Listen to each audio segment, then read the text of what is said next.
My son punched me over a word from his wife. I didn't fight back. I just sold the house.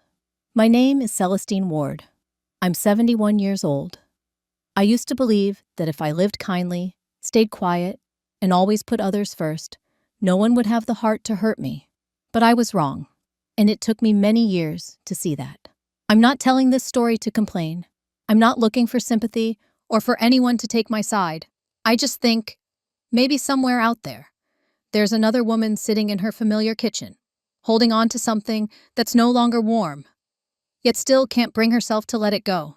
If that's you, or if you've ever known someone like that, then stay with me for a while. I want to tell you about an autumn day, about a smile that lasted too long, about a slap from the child I once held every day for the first 3 years of his life, and about how I didn't slap back, but quietly sold the home I had protected my entire life. Not because I was weak, but because it was finally time to do the right thing. For me, I knew my daughter-in-law didn't like me. But that day, when Tanya sat down at the kitchen table and smiled for just a little too long, I knew something was coming. The early November breeze carried the scent of wood smoke and pine. It slipped through the kitchen window, brushing a few silver strands across my forehead. I stood by the stove, one hand still on the kettle's handle, but my heart stirred, unsettled by the overly polite silence behind me. Tanya sat there, beige wool dress, hands folded neatly in her lap, a smile tinged with expensive perfume and something I couldn't quite name. Not warmth, not honesty, and certainly not kinship.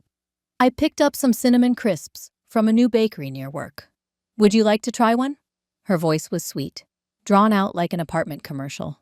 I didn't answer right away, just picked up the tea tin, chose 2 mint lime sachets, and placed them into the old porcelain mugs my husband used to favor. One for me, one for the guest. When I turned around, Tanya was still smiling, but her eyes had started scanning the kitchen, lingering a bit too long on the wooden cabinet where I kept important papers. "Do you still take walks to Blue Rock these days?" she asked, light and casual. I nodded, still not meeting her eyes. "That's lovely. That place is just so charming. I admire how well you keep everything in order, especially living here all by yourself." I gave a faint smile.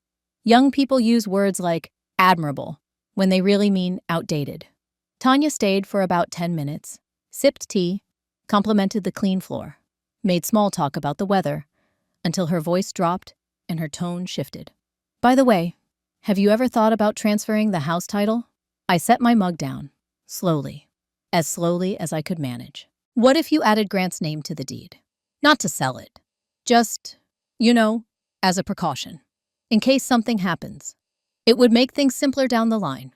I didn't respond. Just stood up quietly and poured more hot water into the kettle. The tea was weak now, but still warm, much like the trust I once had in Tanya. Once real, once fragrant, now just a faded aftertaste. "No pressure at all," she continued. "Just something to consider." She took a sip of her cold tea. I gave a small nod. No promise, no refusal.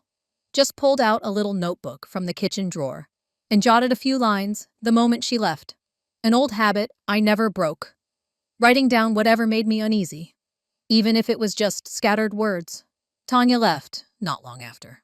Before stepping out, she adjusted her scarf and said, softly, just loud enough for me to hear, but quiet enough to pretend it was nothing, "You should do the right thing. Otherwise, Grant will find his own way to protect his family." I froze, my hand still holding the door open, eyes still watching the red leaves on the road outside. I said nothing, just nodded, like someone receiving a notice from the bank. No more, no less. The door closed behind her, and the house returned to its usual quiet, the kind that doesn't always feel peaceful. I didn't go upstairs right away. The kitchen still smelled of mint tea and perfume. I sat down, ran my fingers along the worn edge of the wooden table, a small nick beside the salt jar, where Grant, as a boy, used to tap with a fork while waiting for cookies. He doesn't wait anymore, and I have nothing left to bake. I got up, opened the wooden cupboard near the window. Beneath a stack of old newspapers and a tin of hair clips was the silver blue metal box where I kept important documents. I took out a photocopy of my husband's life insurance policy, the one I'd kept since he passed. There it was, blue ink and a familiar signature at the bottom. Sole beneficiary, Celestine Ward. I stared at that line for a long time. Not because I doubted it, but because I remembered what he said when he updated the policy. I just want everything to be clear. After me, it's only you. I laughed then, told him not to be morbid. He only nodded quietly, like he'd seen something I hadn't yet imagined. I put the paper back in the box, sealed it gently, then wrote a short note in the notebook. Tanya brought up adding Grant to the deed. Smiled too much. Cold tea, hard cookies, first chill of the season, not to be trusted. I put the notebook away, locked the cabinet, and finally went upstairs. The next morning, I woke up at 6:15. Like always, no alarm needed. The sky was still dim. Pagosa Valley's signature gray in late autumn. Maple leaves covered the walkway, damp and the color of old wine. I made tea, picked up the local paper from the porch. The first section I always read is the obituaries. Not because I expect someone to die, but because it's the only part of life that tells the truth. Death doesn't lie, doesn't talk in circles. In a black frame, I saw the name of Mr. Rogers' wife, the one who used to sell bread at the market down by the highway. She passed in her sleep, aged 83. She left in peace, survived by 3 sons, 6 grandchildren, and an oven still warm. I folded the paper, a lump in my throat. Not from grief, but because I had no one left to leave warm bread behind for. The tea had gone cold. I finished the last sip, pulled on my sweater, and decided to walk to Blue Rock Cafe. About 5 blocks from my house. That little cafe is one of the few things in Pagosa Valley that hasn't changed. Steam fogged the windows. The owners, a young couple, always greet me by name and save me a sugar-free butter cake. I sat by the window, sipping hot coffee, listening to the spoon clink against the glass. Through the misted window, I saw Hazel walk by on the other side of the street, a dear friend I hadn't seen in nearly 2 months. I didn't call out, just watched her until she disappeared behind a row of parked cars. Some relationships, the older they get, the harder they are to touch again. Like wool left folded too long. It pulls apart if you try to stretch it now. I got home around 10. The sun had come out. I pulled out the silver blue box again, checked the policy one more time. It was strange. I wasn't afraid of losing papers. I was afraid I'd put my faith in the wrong person. The phone buzzed. A message from Grant. Busy with meetings all day. Tanya said you didn't respond. Are you okay with it? I didn't reply. Just wrote one more line in my notebook. No response doesn't mean yes. It means I need time to see more clearly. Grant came by, but didn't ask how I was. He just said, "Did Tanya say anything to you?" I was peeling an apple when he walked in, unannounced. He used to smile whenever he stepped into the kitchen, his hand brushing lightly over my shoulder, like touching an old memory. Today, there was no touch at all. I set the knife down. "Yes, a few things," I answered, softer than usual. He didn't sit, just stood there, eyes scanning the room as if searching for something without a name. "Did she mention anything about the house?" I reached for a glass from the cupboard. "She said some things, but I think I need time." Grant said nothing. The silence stretched. Then finally, "I just want everything to be simple." And with that, he said he had to get to work. When the door closed behind him, I found myself wondering what I had done wrong, or when exactly the wrong started. Was it when I sent Grant away for school? When I didn't stop him from marrying Tanya? Or was it when I let him believe I could be simplified? I walked into my room and opened the drawer beneath the desk. The insurance form was still there, neatly folded. I looked at the line with my name, not to confirm it, but to anchor myself to something certain. In this house, it seems only the paperwork hasn't betrayed me. I grabbed my coat and went out, Blue Rock was open, like every Monday morning. A familiar voice greeted me. "Morning, ma'am. The usual tea?" I nodded. A young girl in a cream apron added, "It's really chilly today. We've got a croissant special. Would you like to try one?"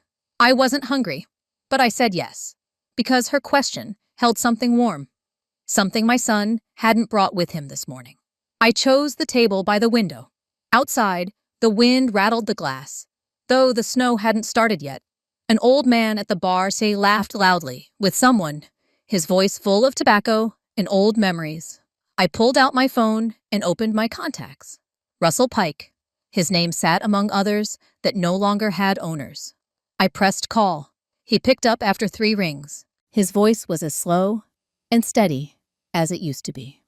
"Celestine, it's been a long time. You doing all right?" "I need to see you," I said. "About the house and some old papers." He paused for a few seconds, then replied, "I'm still upstairs at the old bank building. The room with the squeaky leather chairs. You remember it?" I did. I remembered it well. The second floor of the old bank still smelled of worn leather and damp paper, as if time had failed to persuade it to change. Russell sat behind a scratched wooden desk, wool cap on his head, a pipe resting in a porcelain dish beside a stack of folders. "You don't need to explain much," he said before I could speak. "I've seen too many wives, too many mothers, become strangers in the very homes they built." I looked down at my hands. It had been a long time since someone spoke to me that plainly. Russell slid a yellow envelope toward me. "This is the ownership transfer form, if you ever decide to add or remove a name. But if you're not ready, I suggest you keep the original documents safe and don't discuss them with anyone." I nodded. "Thank you." On the drive back, I didn't head straight home. I drove out to Hazel's farm. I didn't call ahead. But Hazel never needed a warning. She was feeding the horses, eyes on the horizon, tossing bundles of hay with the practiced ease of someone who's never waited to be helped. "You're here," she said, without turning. I stepped out of the car and leaned against the wooden fence. I didn't want to go home just yet. "Something happened?" "Tanya and Grant." Hazel didn't ask for details. She just said, "I never married because I knew I'd have to do everything on my own. And if I had to do it alone, I wanted to choose a house no one could throw me out of." We stood in silence for a while. Then Hazel walked into the house and came back with a set of keys. "I don't have cameras, but I've got 2 dogs who bark at all the right times. If you need a place to disappear for a few days, the back room has a clean bed." I took the keys, didn't say thank you, just looked at her for a long time, trying to memorize the lines of her face. I got home as the sky began to darken. The porch light was already on, earlier than usual, as if someone was trying to make the house seem warmer than it really was. On the table, my phone blinked with a message from Tanya. "Dinner at your place Friday. Grant has something to discuss." I didn't open it right away. Didn't turn the phone off either. Just let it sit there, pulsing with light, like a quiet, steady blink from something I no longer believed was harmless. Tanya said, "We're calling this Friendsgiving, but really, today is about uniting the family." And when I heard that, a chill ran down my spine.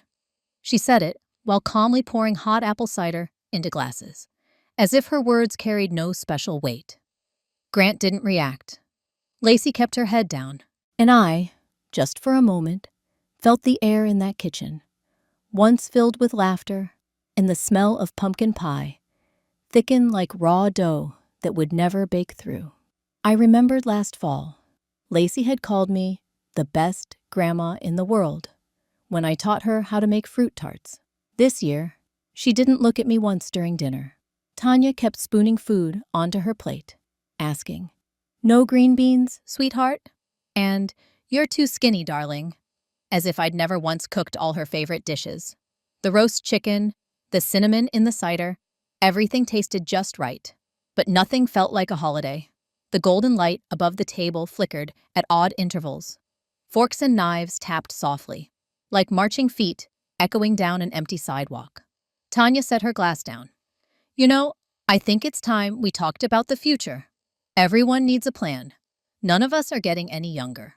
I said nothing. Grant shifted his chair forward slightly. Mom, he began, voice steady but tight. I need you to sign over the house.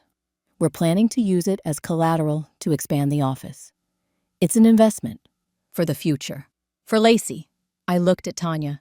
She smiled, lightly, like she was suggesting new curtains.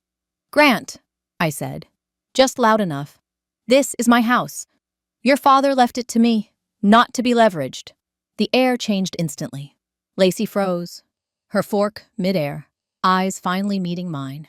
But she said nothing. You're being selfish, Grant snapped, sudden as thunder in a moonless sky. Tanya made a show of gasping. Grant, please, don't make a scene. I calmly poured myself more cider. My hand was steady. Then Tanya's voice, sweet as syrup. We only want to protect the family's assets. If something ever happened to you, I set my glass down. Nothing's going to happen to me. I'm still healthy. You won't live forever, Grant said, rising to his feet. But you can destroy everything we've built just by clinging to something that belongs in the past. Then he slapped me. I didn't fall.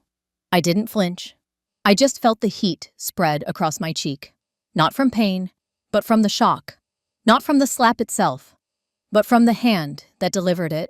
The same hand I once held through sleepless nights. The same boy who cried when I worked late at the library. Tanya covered her mouth. Oh my God.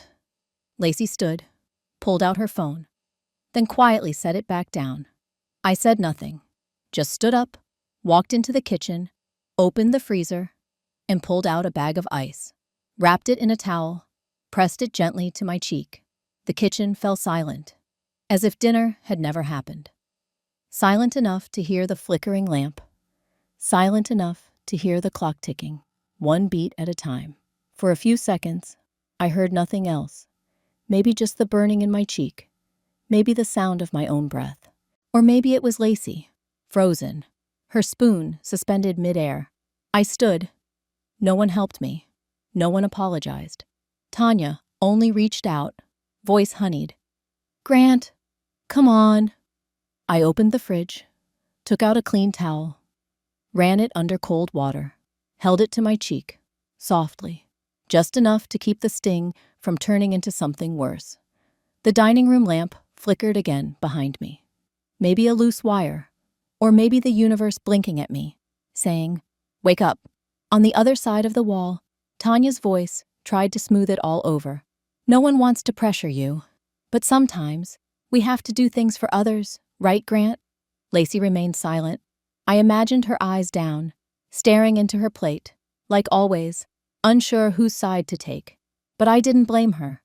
No one teaches children how to choose between kindness and duty. I looked up at the exposed brick wall, where the black and white photo still hung. David was smiling in it, arm around my shoulder, back when we were in Texas, before the illness, before everything broke. I whispered, not sure if to him or to myself. I think I finally know what I need to do, David. I took the towel from my cheek, set it on the counter, wiped my hands on my apron, and walked back out. No one said a word. Grant was back in his chair, fingers locked, eyes downcast. Tanya poured more juice for Lacey, pretending nothing had happened. I didn't speak, just cleared the plates, packed each dish into glass containers, stacked them neatly in the fridge, like always, as if it had been a normal dinner. The roast chicken now smelled sour. The warm lighting felt dim and hollow, like a candle struggling to stay lit. There was an emptiness inside me I'd never felt before. But for the first time, it didn't scare me.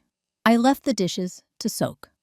Didn't wash them, took off my apron, hung it on the hook behind the door. Then I went upstairs, locked the door behind me. I opened my drawer, took out the photocopy of the insurance policy, turned it over and wrote a single line, no longer safe. And for the first time in years, I knew exactly what I would do tomorrow. And I slept without needing pills. I didn't shout. I didn't ask questions. The next morning, I simply stood in front of the real estate office, appraisal report in hand. The November sky over Pagosa Valley was thick and gray, like ashes that hadn't cooled. The wind was cold, but not cruel. Just sharp enough to remind me I was still awake. Pinned to my coat was a small brass bird. David's old brooch. I hadn't worn it in years. Just like I hadn't stood here, in a long time, on Main Street, with a plan in mind. The receptionist peered at me through oversized glasses. "Who would you like to see, ma'am?" "No appointment. I just need a home appraisal," I said, placing a stack of papers and a few color photos on the counter. She blinked in surprise, then nodded and offered me a seat. 10 minutes later, I walked out with a quick sale appraisal, clearly stamped in red ink. Suitable for immediate transaction. Cash preferred. No one asked why. No one needed a reason. In towns like this, people only need just enough of one to stay out of your business. I drove straight to the bank. No app, no wire transfer. I wanted to do it all by hand. I wanted to feel the chill of the desk under my fingertips as I signed each page. The teller looked up through the glass. "Good morning, Mrs. Ward. How can I help you today?" "I'd like to withdraw all my savings and move it to a private account. No shared access, no power of attorney." He furrowed his brow, then nodded. "Of course. It'll just take a little time." "That's all right. I've got time." While I waited, I stared out at the parking lot through the tall window. Still gray skies, but no rain. Blue Moon played softly through the ceiling speakers. No one sang along. No one turned it off. I'd once told Hazel, if I ever disappear from that house, it won't be because I was forced out. It'll be because I chose to go. Today, I kept my word. On the way out, I stopped by the little cafe where David and I used to drink hot cocoa. The young server smiled.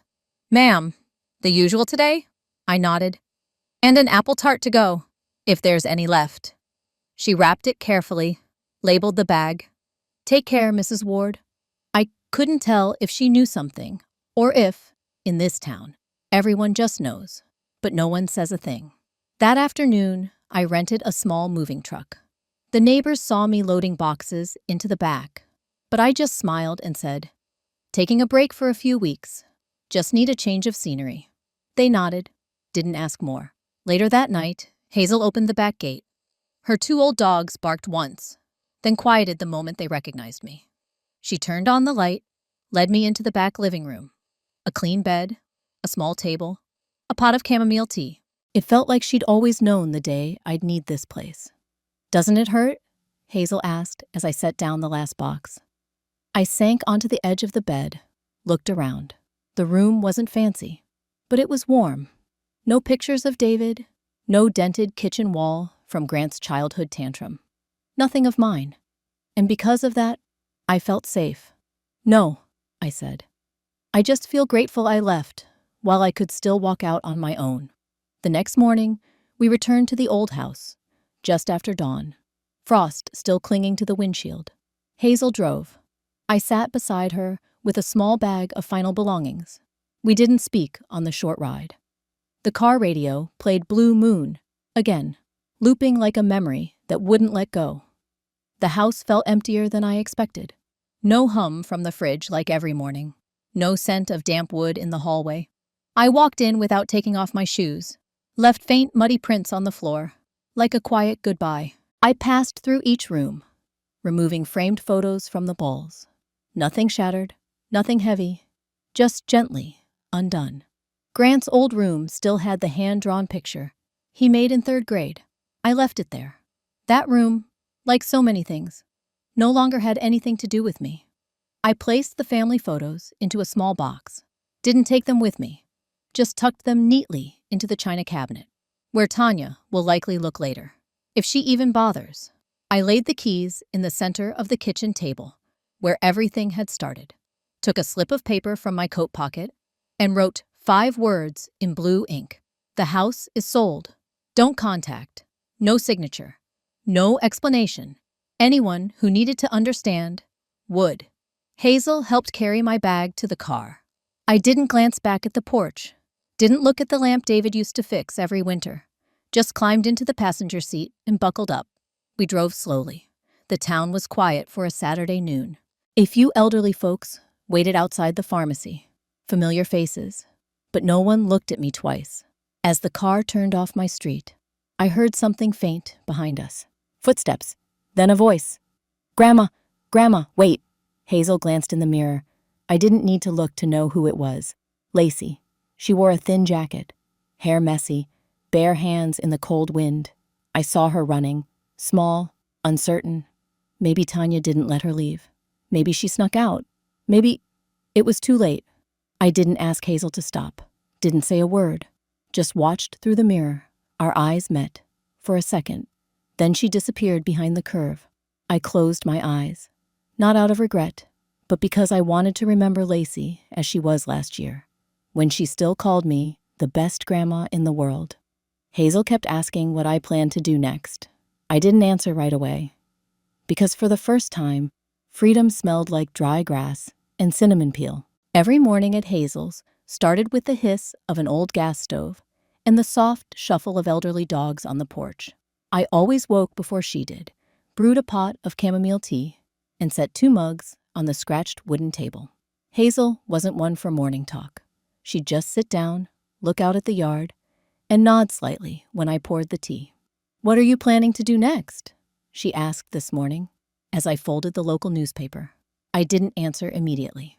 I was still thinking about the chill on my face when I stepped into the yard yesterday evening. The crunch of dry grass beneath my shoes and that lingering scent of cinnamon peels Hazel had left on the stove. For the first time in years, I didn't feel the pressure to give a right answer. I could stay silent, and that, somehow, was enough. By the weekend, Hazel invited me to the farmer's market. The town had set up wooden tables and white canvas tents, baskets of fresh bread. People greeted each other by name. No introductions needed. There was a small stand with old books, mostly children's, yellowed pages, and frayed spines. I stopped at one called The Snowy Day. Inside the cover, in faint pencil, for Anna, read with Mom, Christmas, 1997. I bought it, not for anyone, just because I liked the thought of a child once holding that book like a treasure. On the way back, we stopped by the old church. Pastor Harold was setting up chairs for a weekend story time. When he saw me, he waved and smiled. "Celestine, I kept hoping you'd stop by." I nodded.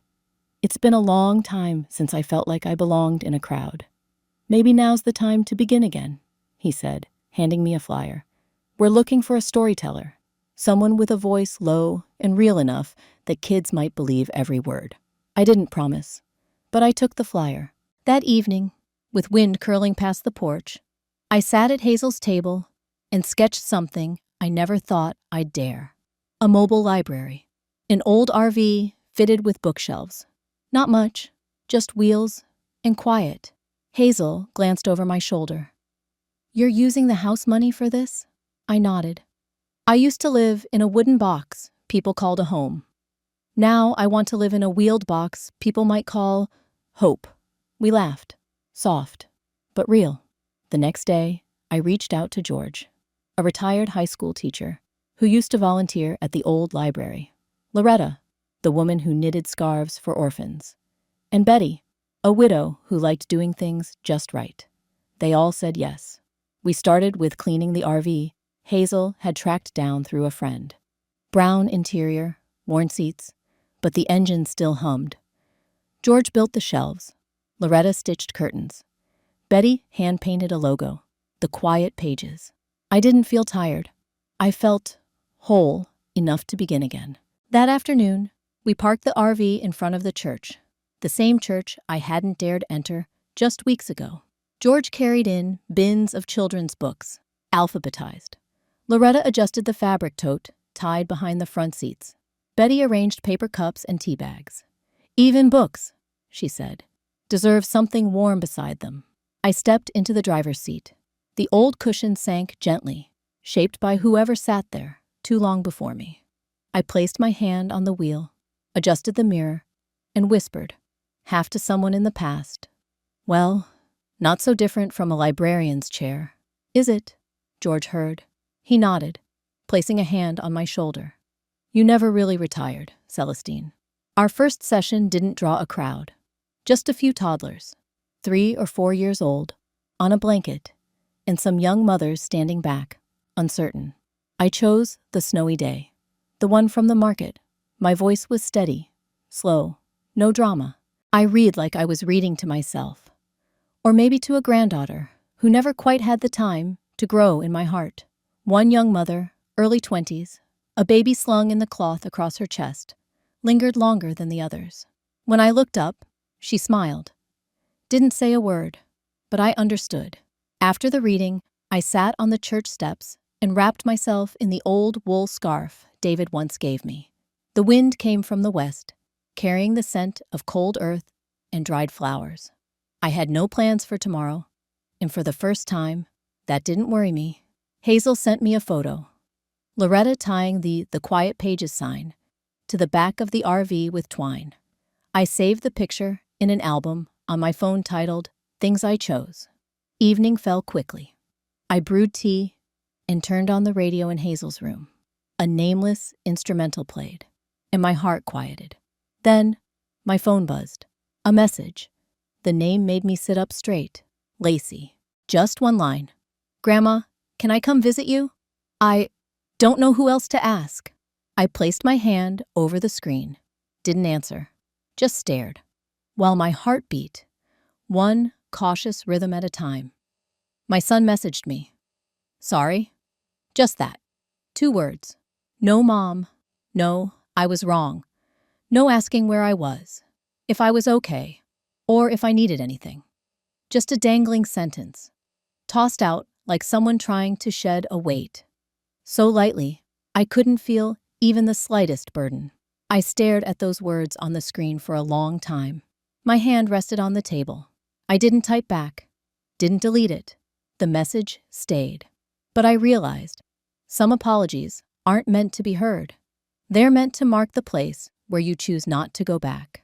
Saturday afternoon, Hazel said, "There's a girl asking for you." I had just finished a pot of beef and potato stew, the kind I used to make for Grant during his senior year, the night before finals. The smell of meat, carrots, a touch of cinnamon, and a hint of black pepper filled the kitchen with sudden warmth. Lacey stood at the door, hands tucked behind her back, unsure whether to step in. I nodded. She didn't greet me, just looked at me, and quietly asked, "Can I stay for a bit?" I shifted aside, letting her enter. No invitation, no refusal. She understood. She stepped in, took off her coat, and draped it over the back of the chair, like someone who had lived there before. "Have you told anyone?" I asked.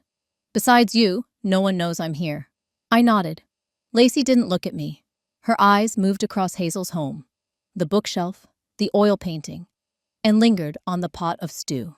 "You still cook like when I was little?" I didn't respond. I served 2 small bowls, set them on the table. No tablecloth, no silverware, just wooden spoons and cold water. We ate in silence. After dinner, I handed her a napkin. Lacey took it, but her eyes never left the old wedding ring I still wore on my left hand. She didn't ask. I didn't explain. Some things are understood in silence. Mom said, "You ran away." I smiled softly, not from anger, but because that sentence made me feel a quiet tenderness for her. "I didn't run. I simply left on my own terms." Lacey nodded, then whispered, like a confession, "I don't want to be like them, but I don't know who I am anymore." I reached out, didn't touch her, just rested my hand near her shoulder. "Then start by spending time with the kind of person you want to become." She was silent, then asked, unexpectedly, "Do you still hate my dad?" I thought for a moment, then replied slowly, "I don't need to hate him anymore, because I'm no longer held by him." The next morning, snow fell lightly, the first of the season, tapping the roof of Hazel's house like a quiet hello. I rose early, packed a few boxes of teen books into plastic bins. Hazel had already brewed coffee. 2 mugs sat on the table. She didn't ask about the night before, just nodded when she saw me open Lacey's door. The girl still slept, curled under blankets. Watching her, I remembered the nights I stayed up for Grant, counting each cough, each shift in bed. But I wasn't mothering the same way anymore. I simply stood there, holding this moment like a spark that had finally flickered back to life. By noon, I brought Lacey to the open lot behind the church. The RV waited, ready for its first trip to the mountain park fair. Apple jam booths, candle stalls, coffee brewed over metal pots. "Can I come?" she asked. I didn't say yes or no. I just opened the door and motioned her inside. Lacey climbed in, chose the passenger seat, removed her gloves, and held them in her lap. I handed her my notebook. Inside were notes on our book categories: local history, children's titles, women's memoirs. "You organized them like this?" she asked. Not by age, by what people need at the time." She smiled softly, then read carefully, like I once did in our village library, picking books at random because I didn't know what to look for. And those random picks became the ones I remembered most. At the park, we set up our sign, the quiet pages. Betty arrived later with cookies and a small card. She handed Lacey a book and said, "Sometimes we need women who write their own endings." I saw Lacey's eyes turn red, but she didn't cry. She closed the book, held it to her chest, and stayed by my side the whole afternoon, helping stack shelves, tidy the table, and hold hands with shivering little ones. At the end of the day, as I shut the RV door, Lacey said, "I feel peaceful here." I started the engine. The RV shuddered gently and began to roll down the snowy path. The sun was setting, painting the sky in a quiet, orange hue. Lacey looked out the window, then turned to me. "Are you ever scared?" I didn't look at her. I kept my hands on the wheel, eyes forward, and answered, "Yes." But I'm even more curious. I never went back to that house again. Though sometimes, in the stillness of early mornings, I remember the way light filtered through the old kitchen curtain, the creak of the wooden steps each time someone climbed them. But remembering doesn't mean longing to return, because I spent too many years living inside the things I never said, inside the compromises I once mistook for love. I used to believe that a good woman was one who stayed quiet, who held everything together, who sacrificed without needing to be seen. But then, one day, when my own son struck me, not just with his hand, but with the repeated indifference in his voice, in the way he looked past me at dinner, I finally understood. If you don't set the boundaries yourself, no one else ever will. I had lived for the role of mother, of wife, of keeper of the past.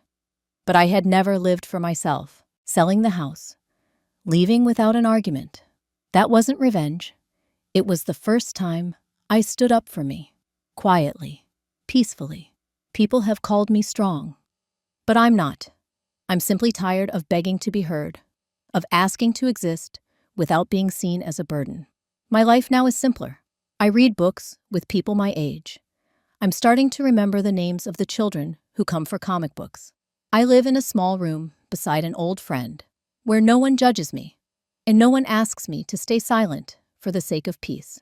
I no longer wait for an apology from Grant, and I don't need Tanya to realize where she went wrong. What I hope is that Lacey won't grow up believing that love always has to mean endless endurance.